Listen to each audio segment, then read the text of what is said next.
professional wrestling for 20 years, which is we don't talk business with each other anymore. We don't get into that. With your friends, with your really good friends, a lot of times you don't talk about politics, religion, and things like that. I don't talk business with Jack Pollock.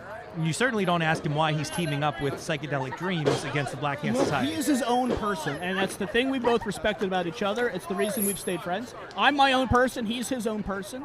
I respect his decision. I don't like it. And he doesn't like my decisions. He's got to make and one thing Jack has to, I mean, it's all well and good to come out here and have fun, drink beer, high-five the fans, but he's in here with two individuals that have been wrestling for less than a year, and he's got to keep his eye on three individuals across the ring who will literally stab him in the back at a second's notice. Yeah, and literally, I will let you know that this match flows through Jack Pollock. If Noir, Meyers, and Zander Gabriel can keep Jack Pollock on the apron, if they can keep Jack Pollock away from this match, it is an easy victory. Yeah, where I thought TME and Mikey Montgomery had the advantage over Black Hand Society in Game 1, I do have to say that as a team, Zander, Mad Dog Myers, and Christian Noir have the advantage here. Yeah, big drop kick from Aleo Dreams, and another to Christian Noir. Noir stunned early, going for the haymakers, and now Leo off the second rope. Nope, caught. Pull through. Bulldog from Aleo Dreams. And now cover. Could be over early.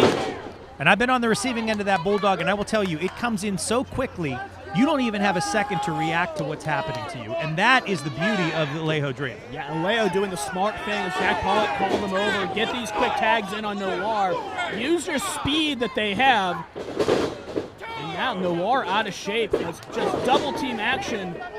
Referee only up to a 2 count. You got to count faster there, referee. This is just full double team. And Noir cover 2 only as Sammy Suntimer.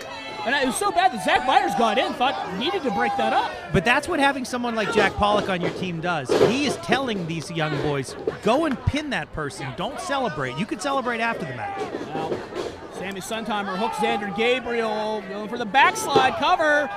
2, roll out. Zander able to get out. Going up high, no. Cover. 2, nope. Zander Gabriel also able to kick out. Sammy Suntimer goes low. Goes for the super kick. I don't think he got all of that as Zander tried to block it with his hand. Now maybe that big knee. He got all of that. This could be it right now. Too close to the other side, but... Yeah, and then Zack Meyers smartly just with a boot breaks that up.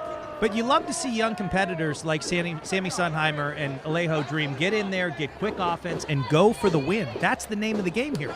Tag to Zack Meyers, who's going to try and slow things down. Got to mention my friend Josh out there managing. He knows Zack Meyers very, very well. Manages down to VCW. You can check their stuff out on IndyWrestling.us when you got a little more time on your hands. And now Sammy Suntimer needs a little pick-me-up, and Pollock doesn't think this is a great idea. This is the first time I've ever seen Jack Pollock. Pollock is saying he's straight edge. The man who walked out with 4 beers says he's straight edge. I've never seen Jack Pollock tell people not to take pills in his life. Well, and now Jack Pollock is taken a little bit and gets the tag. I don't think this is a good idea for Jack Pollock. I know he's got quite a strong tolerance, but who knows what Sammy Suntimer's put in that pill. Well, I will say this. Normally, Jack Pollock has a pain threshold like no one else I've seen in Pittsburgh's professional wrestling history. And if he's on performance-enhancing drugs, whatever Sammy Suntimer just gave him, you got to file a complaint with the office on this. Are we not going to let the ref enforce the fact that we have people taking PEDs in the middle of the game? That's what I'm saying.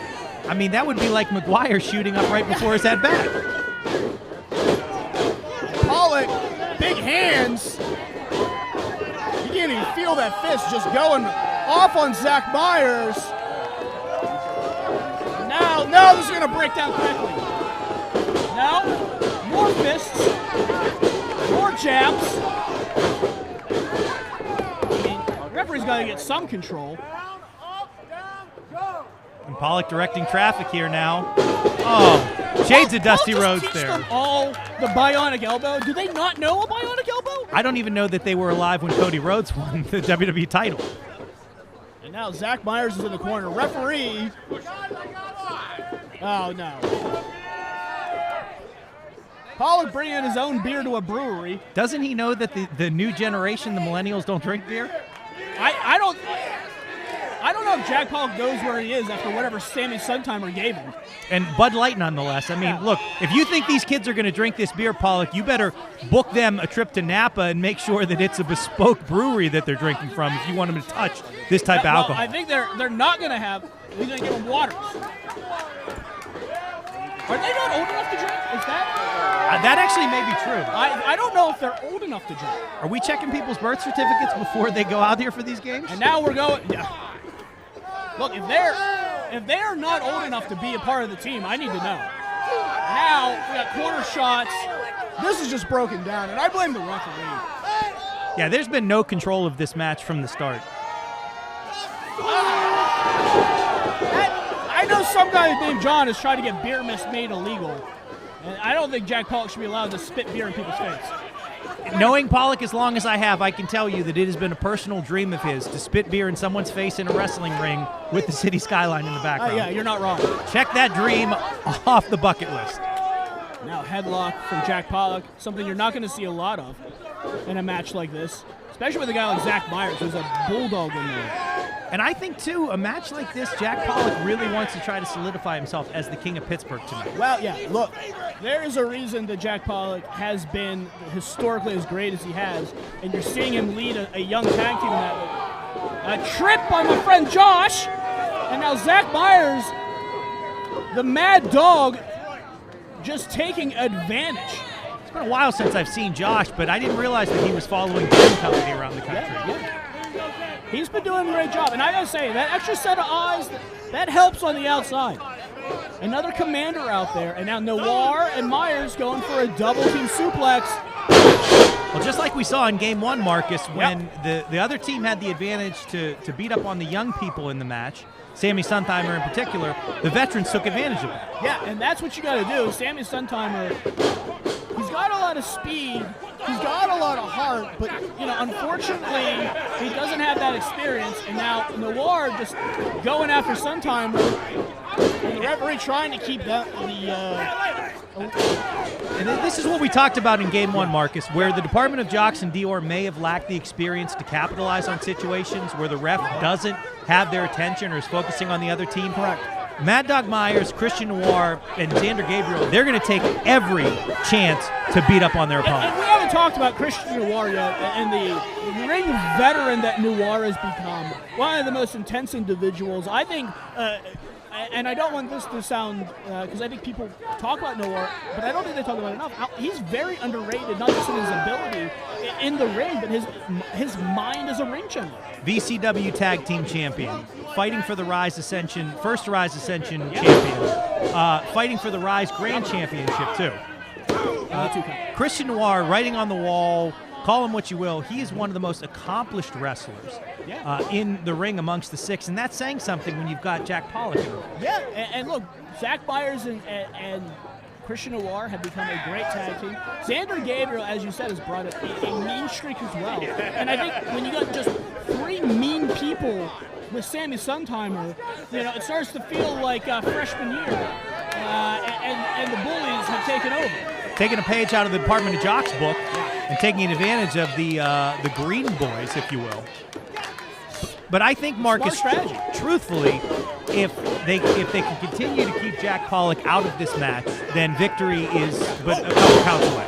Big leg lariat from Christian Noir. Christian Noir moves around that ring. Sorry, cover. Only 2 count. Christian Noir moves around that ring.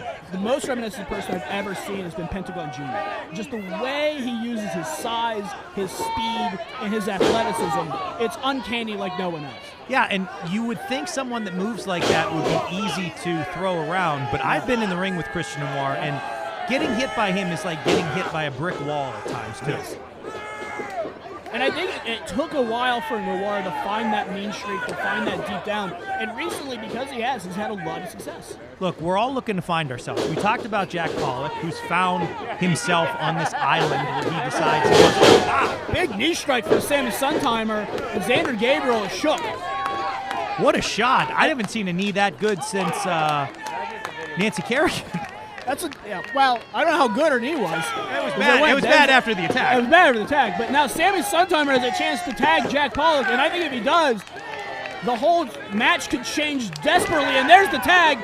Pollock in, Noir in, and Pollock smartly goes to the corner. He knows that he's going to have to watch his back in there, too.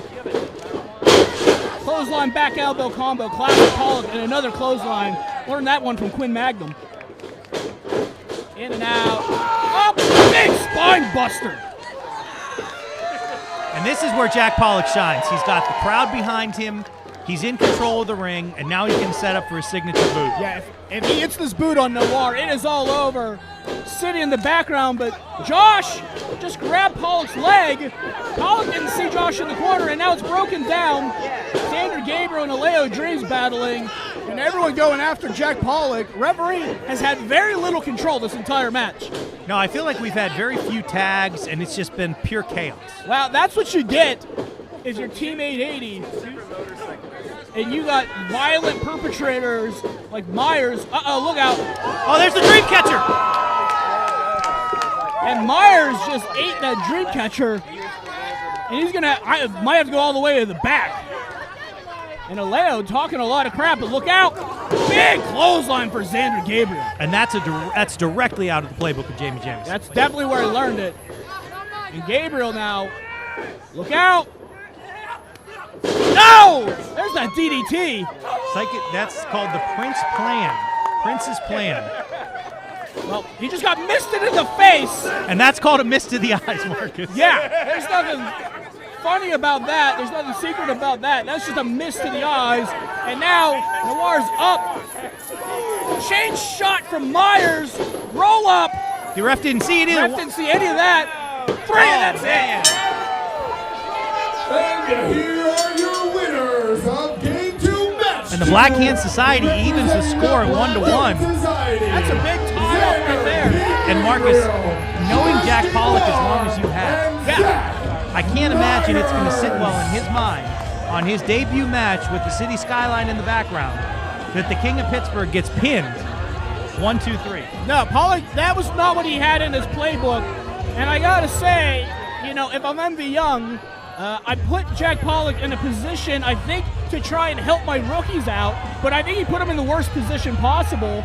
And now Jack Pollock off the board, and we are tied 1-1 as Meyers, Josh, Noir, and Zander Gabriel get the job done here at 880 Wrestling. It's 1-1, David Wallace. You talk about benches and how deep the benches could be for these teams. We've seen TME, Mikey Montgomery, and Jack Pollock now eliminated from the roster for Team 880. You got to wonder, does the advantage now rest with Black Hand Society tied 1-1 as we move on? Yeah, and the Steel City Killers are being held back for a potential Game 7. We know that after Thursday night fights, the 5 of them are being held back just in case, So how deep do we go? If you're 880, I don't think you press the issue until you have to, but it might be a little too late at that. Well, 1-1 is a big tie-up, and Jack Pollock going to celebrate. Just wait, just wait, just wait, just wait.